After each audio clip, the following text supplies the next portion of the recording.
നിലമ്പൂരിലെ BJP സ്ഥാനാർത്ഥി ചേരുകയാണ്. ശിവദാസ്, BJPയുടെ ഒരു സർപ്രൈസ് സ്ഥാനാർത്ഥി തന്നെയായിരുന്നു. ഇപ്പോൾ എങ്ങനെയാണ് കാര്യങ്ങൾ മുന്നോട്ട് പോകുന്നത്? അതിലേക്ക് പോകാം.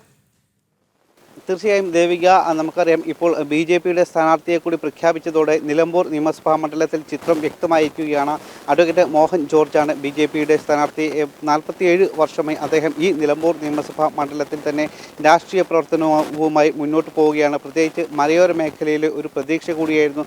അത്തരത്തിൽ നിരവധി പ്രവർത്തനങ്ങൾ അദ്ദേഹം നടത്തിയിരുന്നു. ഇപ്പോൾ BJPയുടെ സ്ഥാനാർത്ഥി മോഹൻ ജോർജ് ഇപ്പോൾ നമ്മളോടൊപ്പം ചേരുന്നുണ്ട്. എന്താണ് നമ്മളുടെ ഒരു പ്രതീക്ഷ? എങ്ങനെയൊക്കെയായിരിക്കും നമ്മുടെ ഒരു പ്രചാരണ പ്രവർത്തനങ്ങൾ? BJP നല്ല ശക്തമായ പ്രവർത്തനം നടത്തും. BJPക്ക് നല്ല ശക്തമായ അടിത്തറ ഉണ്ടാകാൻ പറ്റും. തീർച്ചയായിട്ടും അതിനുള്ള സംവിധാനമുണ്ട്. എങ്ങനെയായിരിക്കും പ്രചാരണങ്ങളൊക്കെ? എങ്ങനെയായിരിക്കും ഇനിയുള്ള മുന്നോട്ട്? പാർട്ടി തീരുമാനിക്കും. പാർട്ടിയാണല്ലോ എല്ലാ കാര്യങ്ങളും തീരുമാനിക്കുന്നത്. പാർട്ടിയുടെ പരിപൂർണ്ണ പിന്തുണയുണ്ട്. പാർട്ടിയുടെ നേതാക്കന്മാർ ഇപ്പോൾ തന്നെ എല്ലാവരും ഇവിടെ വന്നിട്ടുണ്ട്. എല്ലാവരും ഉണ്ട്. നേരത്തെ അറിഞ്ഞിരുന്നു അങ്ങനെ ഒരു സ്ഥാനാർത്ഥിയാകും? ഇന്നലെയാണ് എന്നെ രാജീവ് ചന്ദ്രശേഖർജി വിളിക്കുമ്പോൾ ഞാൻ അറിഞ്ഞത്. നേരത്തെ നോബൽ മാത്യു ഉൾപ്പെടെയുള്ള പഴയകാല എൻ്റെ സഹപ്രവർത്തകർ, കേരള കോൺഗ്രസ് സഹപ്രവർത്തകർ, ഇപ്പോൾ BJP ആണല്ലോ, അവർ ചോദിച്ചിരുന്നു, അതിനെപ്പറ്റി ചോദിച്ചിരുന്നു. ഞാൻ കുഴപ്പം പറഞ്ഞില്ല. എനിക്ക് BJPയെ പറ്റി നല്ല ഒരു പ്രതീക്ഷയും കാഴ്ചപ്പാടുമാണ്. മോദിജിയുടെ ഭരണം വളരെ നല്ല ഭരണമാണ്. പ്രത്യേകിച്ച് ന്യൂനപക്ഷങ്ങൾക്കൊന്നും ഒരു ബുദ്ധിമുട്ടും കാര്യങ്ങളൊന്നും ഉണ്ടാക്കിയിട്ടില്ല. അദ്ദേഹത്തിൻ്റെ കുറച്ച് തീരുമാനങ്ങൾ ഭാരതത്തെ മുന്നോട്ട് നയിക്കാൻ പര്യാപ്തമാണ് എന്നാണ് വിശ്വസിക്കുന്നത്. ഈ മണ്ഡലം നേരിടുന്ന പ്രധാന പ്രശ്നങ്ങൾ അതെങ്ങനെ പരിഹരിക്കും എന്നാണ്, അങ്ങനെ ഒരു ലക്ഷ്യം മുന്നിലുണ്ടോ? വികസിത കേരളം എന്നാണ് BJPയുടെ സംസ്ഥാന അധ്യക്ഷൻ പ്രഖ്യാപിച്ച ഒരു വികസിത നിലമ്പൂരാണ് നമ്മളുടെ ലക്ഷ്യം. ഇത് മലയോര മേഖലയാണ്. ഇവിടെ വന്യമൃഗശല്യങ്ങളുണ്ട്, ഒരുപാട് പ്രശ്നങ്ങളുണ്ട്. ഇവിടെ മനുഷ്യർ വലിയ ബുദ്ധിമുട്ടാണ് ജീവിക്കുന്നത്. അവരുടെ പ്രശ്നങ്ങൾക്ക് പരിഹാരം കാണുക എന്നുള്ളതാണ് നമ്മുടെ ലക്ഷ്യം. പാർട്ടി അതിന് മുന്നിട്ട് ഇറങ്ങിയിട്ടുണ്ട്. പാർട്ടി BJPയുടെ ലക്ഷ്യം അതാണ്. കഴിഞ്ഞ കുറേ വർഷങ്ങളായി ഈ മണ്ഡലത്തിൽ സജീവമായി പ്രവർത്തിക്കുന്ന ഒരു വ്യക്തിയാണ്. അപ്പോൾ എത്രത്തോളം ഒരു പിന്തുണയ്ക്ക് താഴെ തട്ടിലുള്ള ആളുകളും മലയോര മേഖലയുടെ ഒക്കെ ജനങ്ങളുടെ ഭാഗത്തു നിന്നുള്ള ഒരു പിന്തുണ? ഞാൻ നല്ല പിന്തുണ പ്രതീക്ഷിക്കുകയാണ്. ഞാൻ KSC കേരള വിദ്യാർത്ഥി കോൺഗ്രസിൻ്റെ ഒരു സജീവ പ്രവർത്തനമായി രംഗത്ത് വന്ന ആളാണ്. ഞാൻ പിന്നെ MBM ഹൈസ്കൂളിൽ പഠിക്കുമ്പോൾ തന്നെ KSC ആയിരുന്നു.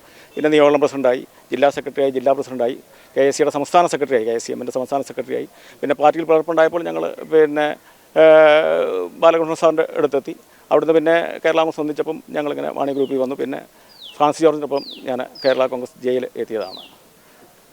ഈ മണ്ഡലം നേരിടുന്ന പ്രധാന പ്രശ്നങ്ങൾ എന്തൊക്കെയാണ്? നിലമ്പൂരിലെ ഏറ്റവും വലിയ പ്രശ്നം വന്യമൃഗശല്യമാണ്. ഇവിടുത്തെ കുടിയേറ്റക്കാർ ഇവിടുന്ന് നാട് വിടേണ്ട ഗതികേടിലേക്ക് മാറിയിരിക്കുകയാണ്. കാരണം എല്ലായിടത്തും വന്യമൃഗ പ്രശ്നങ്ങളാണ്. ഇവിടുത്തെ കയ്യേറ്റക്കാരാണ് ഇവിടുത്തെ ഇടതുപക്ഷവും വലതുപക്ഷവും കാണുന്നത്. കയ്യേറ്റക്കാരായിട്ടല്ല. ഇവിടെ ഞങ്ങൾ വില കൊടുത്ത് വാങ്ങിയ ഭൂമിയാണ്. ഇവിടുത്തെ അല്ല, കുടിയേറ്റക്കാരാണ്. ഇവിടെ മണ്ണിലധ്വാനം ജീവിക്കുന്ന ആളുകളാണ്. മണ്ണോടും മലമ്പനോടും മലടിച്ച് ജീവിച്ച ആൾക്കാരാണ്. അതാണ് ഇവിടെ പുരോഗതി ഉണ്ടായത്. അത്ര കഷ്ടപ്പെട്ട് ജീവിക്കുന്ന ആൾക്കാർ ഇപ്പം വന്യമൃഗശല്യം കൊണ്ട് പൊറുതിമുട്ടി. ഫോറസ്റ്റ് വളരെ പ്രശ്നമാണ്. ഇവിടെ LDFും ഭരിച്ചിട്ടുണ്ട്, UDFും ഭരിച്ചിട്ടുണ്ട്, MLA മാറി മാറി വന്നിട്ടുണ്ട്. അവർ ഈ ഒരു വന്യമൃഗശല്യത്തിനോ മലയോര മേഖലയിലെ പ്രശ്നങ്ങൾ പരിഹരിക്കാൻ വേണ്ടിയിട്ടുള്ള ഒരു ഇടപെടലോ നടപടികളോ ഒന്നും കാര്യമായ ഇടപെടൽ നടത്തിയിട്ടില്ല. കാര്യമായ ഇടപെടൽ നടത്താത്തതുകൊണ്ടാണല്ലോ ഇവിടെ പിന്നെ പ്രശ്നങ്ങൾ ഉണ്ടാകുന്നത്. കാര്യമായ ഇടപെടൽ നടത്തിയിട്ടില്ല.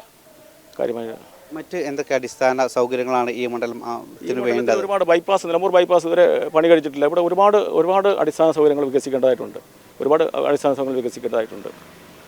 ഇവിടെ എല്ലാം പ്രശ്നമാണ്. ഇത് തികച്ചും അവികസിതമായ ഒരു മേഖലയാണ്. കേരളത്തിലെ മറ്റ് പല മേഖലകളെ അപേക്ഷിച്ച് വളരെ അവികസിതമാണ് ഈ മേഖല. ഇനി ഇങ്ങനെ ഈ ഒരു വരും ദിവസങ്ങളിൽ വളരെ കുറച്ച് ദിവസം മാത്രമേ ഉള്ളൂ. അപ്പോൾ എങ്ങനെയായിരിക്കും നമ്മുടെ ഒരു പ്രവർത്തനം? വളരെ കുറച്ച് ദിവസങ്ങൾ കൊണ്ട് തന്നെ വളരെ ശക്തമായി പ്രവർത്തിക്കും. പാർട്ടിയുടെയൊക്കെ സജീവമായ ഒരു പിന്തുണ തീർച്ചയായിട്ടും ഉണ്ട്. പാർട്ടിയുടെ പിന്തുണയുണ്ട്. അത് പാർട്ടി വാഗ്ദാനം ചെയ്തിട്ടുണ്ട്. പാർട്ടിയുടെ പിന്തുണയുണ്ട്. ഈ നിലവിലെ ഈ നിലമ്പൂർ നിയമസഭാ മണ്ഡലം എന്ന് പറയുമ്പോൾ കൂടുതലും ഈ മലയോര മേഖല ഒക്കെ ഉള്ള സാധാരണക്കാരായിട്ടുള്ള കുറേ ആളുകൾ, പ്രത്യേകിച്ച് കൂലിപ്പണിക്കൊക്കെ പോകുന്ന ആളുകളാണ്. വലിയ സമ്പന്നരൊന്നും ഉള്ള ആളുകളല്ലേ, പ്രത്യേകിച്ച് മലയോര മേഖലയിലുള്ള ആളുകൾ. അപ്പോൾ അങ്ങനെയുള്ള സാധാരണക്കാർക്ക് വേണ്ടിയിട്ടുള്ള എന്തെങ്കിലും വികസന പദ്ധതികളൊക്കെ അങ്ങനെയൊക്കെ മനസ്സിൽ ഉണ്ടായിരുന്നു? തീർച്ചയായിട്ടും സാധാരണക്കാരുടെ പിന്നെ അവകാശങ്ങൾ സംരക്ഷിക്കുക എന്നുള്ളതാണല്ലോ ഏതൊരു രാഷ്ട്രീയ പാർട്ടിയുടെയും കടമ. അവർ തീർച്ചയായിട്ടും അതിനൊക്കെ ഉള്ള കാര്യങ്ങൾ പാർട്ടി ആയിട്ട് ആലോചിച്ച് കാര്യങ്ങൾ ചെയ്യും. ഇങ്ങനെ ഒരു പെട്ടെന്നൊരു സ്ഥാനാർത്ഥിത്വം പ്രഖ്യാപിച്ച ആ സമയത്ത് അങ്ങനെ തോന്നിയ ഒരു വികാരം എന്താണ്?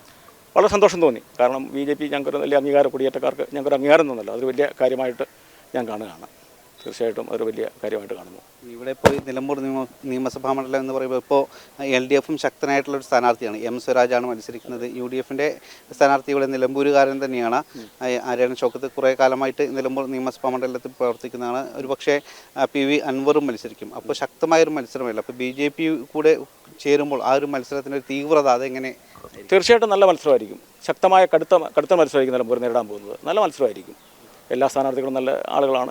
നല്ല കടുത്ത മത്സരം നടത്തും. ഒപ്പത്തിനൊപ്പം തന്നെ സജീവമായ പ്രചാരണം. ഒപ്പത്തിനൊപ്പം തന്നെ BJP ഉണ്ടാവും, ഒരു സംശയവുമില്ല. ഈ ഒരു പ്രഖ്യാപനത്തിന് ശേഷം മറ്റ് പ്രധാനപ്പെട്ട ഏതെങ്കിലും നേതാക്കൾ വിളിച്ചിരുന്നു? ഒരുപാട് പേര് വിളിച്ച് എനിക്ക് ഞാൻ രാവിലെ പള്ളിയിൽ പോകാൻ തിരക്കായപ്പോഴാണ് ഈ പ്രഖ്യാപനം ഞാൻ അറിയുന്നത്. ആ സമയത്ത് കുറേ പേര് വിളിച്ചു, കുറേ ഫോൺ എനിക്ക് എടുക്കാൻ പറ്റിയില്ല. ഒരുപാട് പേരുടെ പിന്തുണ, പഴയ കേരള കോൺഗ്രസ്സുകാരുടെ ഒരുപാട് പേരുടെ പിന്തുണ എനിക്ക് തന്നിട്ടുണ്ട്. എൻ്റെ പഴയ സുഹൃത്തുക്കൾ എല്ലാവരും വന്നിട്ടുണ്ട്, പിന്തുണ വന്നിട്ടുണ്ട്. തീർച്ചയായും നല്ലൊരു പിന്തുണ പ്രതീക്ഷിക്കുന്നുണ്ട്. എന്തായാലും വിജയാശംസകളെ. അദ്ദേഹം അഡ്വക്കേറ്റ് മോഹൻ ജോർജ് നമ്മളോട് പ്രതികരിക്കുകയായിരുന്നു. ഈ മണ്ഡലം നിരവധി പ്രശ്നങ്ങൾ നേരിടുന്നുണ്ട്. കാരണം കഴിഞ്ഞ തവണ മാറി മാറി ഭരിച്ചിരുന്ന MLA ആയിരുന്നു. LDFിൻ്റെ MLAയും ഈ മണ്ഡലത്തിൽ ഉണ്ടായിരുന്നു, UDFിൻ്റെ MLAയും ഉണ്ടായിരുന്നു. എന്നാൽ കൃത്യമായ അടിസ്ഥാന സൗകര്യങ്ങളൊന്നും തന്നെ ഈ മണ്ഡലത്തിൽ ഉണ്ടായിട്ടില്ല. പ്രത്യേകിച്ച് മലയോര മേഖലയിൽ നിലനിൽക്കുന്ന ഒരുപാട് പ്രശ്നങ്ങൾ, വന്യജീവി പ്രശ്നങ്ങളടക്കം അത്തരത്തിലുള്ള പ്രശ്നങ്ങൾക്ക് പരിഹാരം കാണുക എന്നുള്ളതാണ് തൻ്റെ മുന്നിലുള്ള ദൗത്യം എന്നാണ് മോഹൻ ജോർജ് പറയുന്നത്. ക്യാമറമാൻ കൃഷ്ണകുമാറിനൊപ്പം ശിവദാസ് കർമ്മനം, ജനം.